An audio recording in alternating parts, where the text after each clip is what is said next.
Olá, tudo bem com você? Vamos hoje para mais uma aula do projeto Escola em Casa. Hoje nossa aula é conteúdo para o 9º ano. Meu nome é Luan Felipe, sou professor de matemática da rede pública do estado do Acre. Então, para não perdermos mais tempo, vamos iniciar. Então, nosso tema hoje é secções de figuras planas e poliedros, um conteúdo muito legal, dando a extensão da nossa última aula. Secções de figuras espaciais.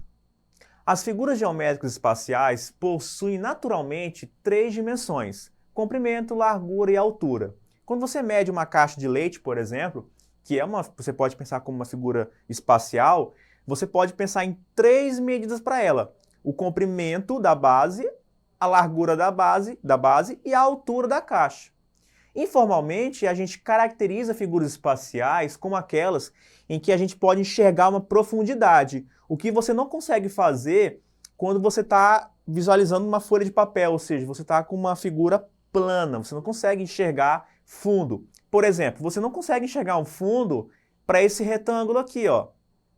Você enxerga algum fundo para ele? Não. Você enxerga 2 dimensões. Você enxerga uma largura e um comprimento, certinho? Mesmo lidando com figuras espaciais, é muito importante nós estudarmos elas por partes, ou seja, fazendo secções planas delas, né, e principalmente das suas faces, das suas tampas. Assim a gente pode aplicar todos aqueles conhecimentos que nós sabemos já de geometria plana, que valem para a geometria plana, mas que podem ser também aplicados para figuras espaciais mediante a aplicação de secções planas, ok? Isso é a principal finalidade, né, para a gente poder estudar secções planas de figuras espaciais. A secção plana ou secção transversal é a intersecção de um corpo em espaço tridimensional, como um poliedro, com um plano. Em especial, vamos estudar a interseção desses planos com as faces de um poliedro e 2 principais poliedros, os prismas e as pirâmides. Então, gente, vamos imaginar aqui, ó, nós temos esse sólido geométrico, essa figura espacial. Qual é o nome desse poliedro? Vocês lembram qual é o nome dessa figura aqui? A gente viu na última aula, né? Aqui nós temos uma pirâmide de base pentagonal. Eu posso chamar isso aqui de pirâmide pentagonal. Repare que aqui eu tenho o plano da base, que contém a base, que é o plano alfa. E é o que aconteceu aqui, gente. Um plano paralelo à base, o plano beta, ele intercepta, certo, a pirâmide, tem uma intersecção com a pirâmide, né? E a intersecção desse plano distinto do da base e paralelo ao da base, quando intercepta a pirâmide, qual é a secção formada? Qual é a intersecção do plano com a pirâmide? É a secção plana A', B', C', D', E'. Ou seja, é um pentágono congruente ao pentágono da base. Isso quer dizer que quando acontece a intersecção de um plano paralelo da base de uma pirâmide com a pirâmide, certo? A secção formada é um polígono, certo? É um polígono paralelo da base, que não é congruente ao da base, gente. Mas ele é o quê? Ele tem o mesmo formato, ele tem as mesmas características, os mesmos ângulos internos. Eu posso pensar que esse pentágono aqui é uma redução do pentágono maior. Certinho, gente?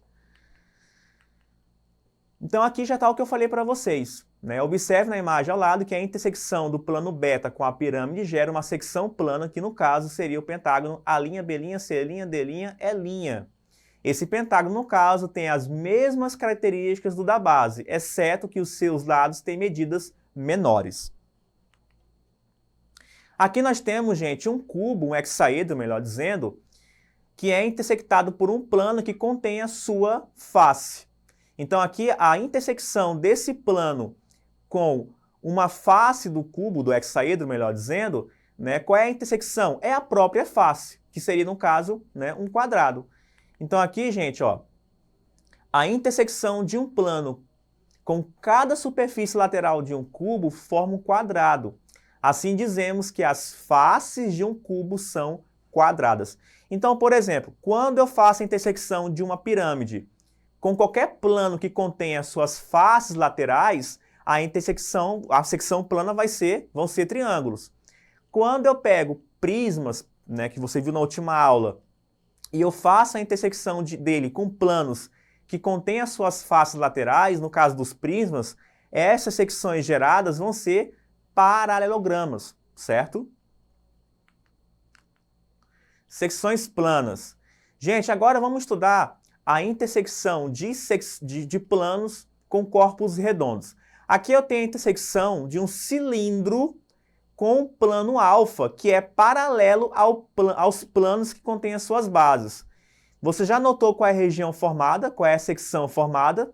É um círculo, certo? Idêntico aos círculos da base, ou seja, são círculos de mesmo raio aqui, ó. Então, quando eu intercepto um cilindro com um plano que seja paralelo aos planos da base, eu formo círculos, né, que são de mesmas medidas, de mesmos raios, né, aos círculos das bases, melhor dizendo. Agora, quando eu pego um cilindro e faço a intersecção com um plano que contém o eixo do cilindro, no caso, eu formo uma secção chamada de secção meridiana. E aqui é interessante, gente. Eu tenho um corpo redondo, mas a intersecção de um plano que contenha o eixo do cilindro com o cilindro forma uma secção retangular. Então, se você imagina, gente, um corte, né, que é a intersecção desse plano com o cilindro, e esse plano está contendo o eixo do cilindro, que é essa reta aqui no meio, olha o que eu formo. Eu formo uma secção retangular. Ou seja, nem sempre, gente, em um corpo redondo, as suas secções planas vão ser curvas. Elas podem ser polígonos. Então, no caso aqui do cilindro, a secção meridiana de um cilindro é um retângulo, certo? Em que a largura mede h, que é a altura do cilindro, né? E o comprimento mede 2r, que é justamente o diâmetro do círculo da base. Ok? Secções planas. Continuando. Agora, repare nessa secção plana aqui gerada pela intersecção de uma esfera com um plano, né, que tem intersecção não vazia com a esfera. Olha o que acontece. Essa região aqui dentro, gente, é a intersecção do plano com a esfera. E o que eu formei aqui, justamente o que você pensou, eu formei um círculo, ou seja, sempre que eu faço a intersecção de um plano com uma esfera, um plano que vai cortar essa esfera, a secção gerada sempre vai ser um círculo, ok? Agora, da mesma forma que aconteceu lá no cilindro, vai acontecer no cone também. Se eu faço a intersecção de um cone reto, nesse caso aqui é um cone reto, né, gente? Se eu faço a intersecção de um cone com um plano que contém o seu eixo, olha qual é, também vai ser uma secção meridiana, olha qual é a secção gerada. É uma seção, né? Eu falo secção, é um triângulo isósceles. Ou seja, a intersecção de um plano com um cone, e essa intersecção, esse plano contém contém o eixo do cone, o polígono aqui formado é um triângulo. Ou seja, mais uma vez eu tenho um exemplo de um corpo redondo em que uma de suas secções planas não é uma curva, não é um círculo, não é um pedaço de círculo, enfim. E aqui é você visualizando, né, essa secção através de um corte por trás. Então repare que realmente, ó, esse lado aqui tem a mesma medida desse, portanto, essa secção aqui seria um triângulo isósceles. Então podemos, em um cone reto, obter uma secção plana na forma de um triângulo isósceles. Essa secção é chamada de meridiana. Poliedros. Existem figuras espaciais fechadas que, quando interceptadas por qualquer plano, obtêm-se secções planas poligonais, em especial suas secções planas faciais são sempre polígonos. Quando isso acontece, dizemos que essa figura tridimensional é, na verdade, um poliedro. Então, observe os seguintes exemplos. Aqui, gente, nós temos alguns exemplos de figuras espaciais tridimensionais que são poliedros. Aqui, por exemplo, eu tenho um chamado icosaedro, aqui eu tenho o chamado dodecaedro, aqui eu tenho o chamado hexaedro, aqui eu tenho o tetraedro e aqui eu tenho o octaedro. Eu coloquei isso daqui porque eles são conhecidos como poliedros de Platão, gente.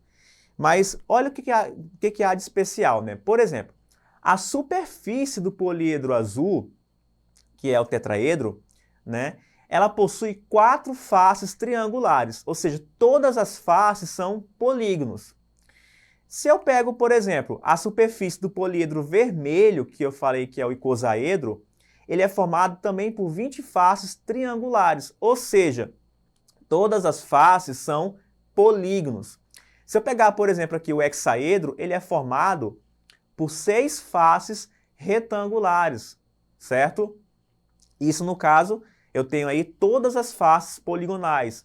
Então, vocês perceberam, gente, o que é um poliedro? Então, eu posso pensar simplificadamente em poliedro como uma figura tridimensional fechada em que todas as suas faces, certo, são formadas pela união de polígonos, certinho? Continuando. Então, aqui, gente, nós temos exemplos de pirâmides. Gente, a pirâmide e os prismas vão ser os poliedros que nós vamos mais estudar. Então, repare que o nome de uma pirâmide ele varia de acordo, né, com o polígono da base. Se a base é um triângulo, eu falo em pirâmide triangular. Se a base é quadrangular, né, é um quadrilátero, eu falo em base quadrangular e assim por diante. Se a base é um pentágono, eu falo em pirâmide pentagonal e assim por diante. A superfície de uma pirâmide é sempre formada por um polígono na base, certo? E por triângulos que compõem as faces laterais. Portanto, todas as faces são poligonais e, portanto, a pirâmide é um poliedro. A mesma ideia, gente, vai acontecer com os prismas, certinho? Você repare que os prismas também são poliedros, pois todas as suas faces são sempre polígonos.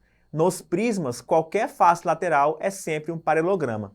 Então repare, gente, que a nomenclatura dos prismas também varia de acordo com o polígono da base. Se a base é um triângulo, é um polígono, é um prisma triangular. Se a base é um quadrilátero, é um polígono quadrangular. Se a base é um pentágono, trata-se de um prisma pentagonal e assim por diante. Faces, vértices e aresta de um poliedro. Você já aprendeu nas séries anteriores a identificar as faces, arestas e vértices de prismas e pirâmides. Agora a gente vai fazer a contagem desses elementos em prismas e pirâmides. Ou seja, a gente vai contar quantos vértices, quantas arestas e quantas faces, né, esses poliedros têm. Então eu vou pegar uma pirâmide e vou pegar um prisma. Você lembra que as faces são os polígonos que formam a superfície do poliedro, certo? As arestas são os lados desses polígonos, ou como você aprendeu mais informalmente, as linhas, né? E os vértices são os pontos de encontros dessas arestas, certo? Então vamos contar aqui, ó. Primeiro, vamos fazer para o prisma. O V de vértice, o F de aresta, o F de face e o A de aresta. No prisma, que é essa figura aqui, quantos vértices nós temos? 1, 2, 3, 4 e 5. Aqui embaixo, 1, 2, 3, 4 e 5. Então, no prisma, nós temos 10 vértices. Quantas faces? 1, 2, 3, 4, 5, 6 e 7. Então, nós temos 7 faces. E quantas arestas? 1, 2, 3, 4, 5. Mais 5 aqui em cima, mais 5 aqui embaixo, vai dar 15. Então, repare que 10 mais 7 é igual a 2 mais 15. Já já eu falo o que é isso. Para a pirâmide, gente, ó, quantos vértices? 5 aqui embaixo, 1 aqui em cima. Então, vão ser 6 vértices. Quantas faces? 5 laterais e 1 na base. 6 faces. Certinho? Tranquilo? Então, quantas faces eu vou ter para a pirâmide? Vou ter, né, 6 faces. 5 laterais e 1 na base. Quantas arestas? 5 arestas laterais e 5 arestas na base. Portanto, 10 arestas. 6 mais 6 é 12 e 2 mais 10 também dá 12. Então, gente, observe que em ambos os casos, V mais F é igual a A mais 2. E isso vai valer para qualquer pirâmide e para qualquer prisma. Você pode fazer o teste aí com pirâmide de base hexagonal, octagonal e prismas também. Essa fórmula é conhecida como relação de Euler, ok? Então, gente, essa foi a nossa aula de hoje. Espero que você tenha aprendido aí um pouquinho desses conceitos, entendido um pouquinho da relação de Euler. Depois, compareça na plataforma da Secretaria, assista essa aula novamente para consolidar o conteúdo. Até a próxima e bons estudos!